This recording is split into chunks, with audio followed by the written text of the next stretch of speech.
جوانی کی غلط کاریاں یا میسٹربیشن، کیا میسٹربیشن کا کوئی ایفیکٹ ہوتا ہے پری میچور ایجیکولیشن پہ؟ ماسٹربیشن کا بہت سے متس ہیں.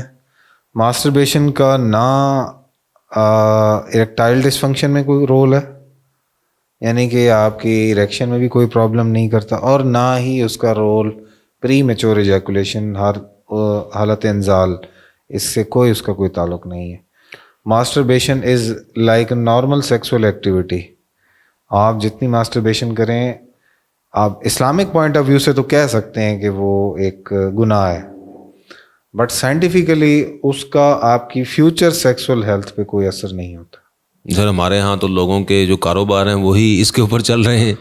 میں وہی کہہ رہا ہوں نا، علم کی ہماری کمی ہے، اور اس کمی کا فائدہ اٹھاتے ہیں بہت سے لوگ، اور اسی کے اوپر پھر وہ کشتے اور وہ آپ کو طرح طرح کی جو ہیں ایسی ادویات جن کا یو ڈونٹ نو کہ وہ کس چیز کی بنی ہوئی ہیں. میں نے کئی ایسے مریض دیکھے ہیں جنہوں نے اس طرح سے، ہر حکیم برا نہیں ہوتا، لیکن ایسے حکیم بھی بنے ہوئے ہیں جنہوں نے شاید 1 مہینہ ٹریننگ کی حکیم کے انڈر، اور پھر خود ہی کشتے بنا کے بیچے، اور الٹیمیٹلی ان کے گردے تباہ ہو گئے. اچھا سر، یہ جو کشتے ہیں یا جو بھی کوئی دیسی میڈیسن ہے، اس کا سر گردوں کے اوپر کتنا اثر پڑ سکتا؟ دیکھیں، اگر تو آپ کا حکیم اچھا ہوگا، پڑھا لکھا ہوگا، ٹھیک ہے نا، وہ پھر آپ کو کوئی ایسی ہارمفل دوائی نہیں دے گا. انفارچونیٹلی اس لیول کے جو حکماء ہیں یا علم رکھنے والے لوگ ہیں، اب وہ کم ہو گئے ہیں. اب یہ زیادہ کمرشلائز ہو گئی ہیں چیزیں. لوگ پھر کشتوں میں کچھ ہیوی میٹلز اور پوائزنس چیزیں ڈال دیتے ہیں، جو بظاہر اس وقت تو آپ کو لگ رہا ہوتا ہے یار آپ نے سیکس پاور اور ٹائمنگ اچیو کر لی ہے، لیکن اس کے دیر پا اثرات آپ کی جان کے لیے خطرہ ہوتے ہیں، یعنی کہ آپ کے گردوں کو، جگر کو، گردوں کو نقصان پہنچاتی ہیں. تو اس سے کم آپ کو حتی الامکان کوشش کرنی چاہیے کہ یہ چیزیں اوائڈ کریں، کیونکہ ان کا کوئی سائنٹیفک پروف نہیں ہوتا کہ وہ کس چیز کی بنی ہوئی ہے، اس میں کتنی مقدار میں ڈلی ہوئی ہے. ٹھیک ہے. اور سر ایلوپیتھیکلی اس کا کیا کیا علاج آپ کے پاس ہے؟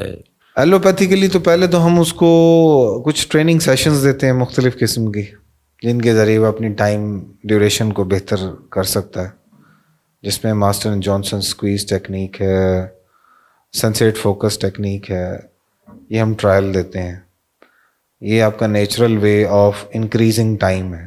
اگر تو وہ اس کو بہتری نہ آ رہی ہو، پھر سیکنڈ آپشن ہم اس کو کچھ میڈیسن ایڈوائز کرتے ہیں، جو کہ شارٹ کورس کے لیے ہوتی ہیں، 2 ویکس 3 ویکس. جب وہ سینسٹیوٹی لیول اچیو ہو جاتا ہے تو پھر ہم گریجولی اس ڈرگ کو وڈرا کر لیتے ہیں، کم کرتے جاتے ہیں. اس میں سر کوئی ایکسرسائز کا بھی رول ہے؟ ایز سچ کوئی خاص رول نہیں ہے. ایکسرسائز کا آپ کی اریکشن میں تو رول ہو سکتا ہے، لیکن آپ کے پری میچور ایجیکولیشن میں ایز سچ کوئی پروون رول نہیں ہے. سر اس کے علاوہ سر کیا یہ کمپلیٹ ٹھیک ہو جائے گا، یا آپ جو ہیں وہ اس دیکھیں، پری میچور ایجیکولیشن میں ریکرنس یعنی کہ دوبارہ ہونے کے چانسز ہوتے ہیں. ڈپینڈ کرتا ہے کہ آپ کی سیکسول ایکٹیویٹی کتنی فریکوینٹ ہے. اگر ایک وائف آپ کی پاکستان رہتی ہے، آپ کسی اور ملک میں رہتے ہیں یا کسی اور شہر میں رہتے ہیں، 1 منتھ کے بعد 2 منتھس کے بعد آپ کو چھٹی ملتی ہے، واپس آئیں گے، تو الٹیمیٹلی آپ کو پری میچور ایجیکولیشن آن اینڈ آف رہے گی.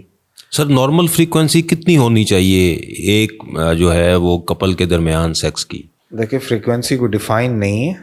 It depends on your need and your cooperation of your partner, کہ آپ کتنا پرفارم کر سکتے ہیں، اور آپ کا جو پارٹنر ہے وہ آپ کے ساتھ کتنا کوآرڈینیٹڈ ہے. جتنا آپ کر سکتے ہیں، اس میں کوئی لمیٹیشنز نہیں ہیں.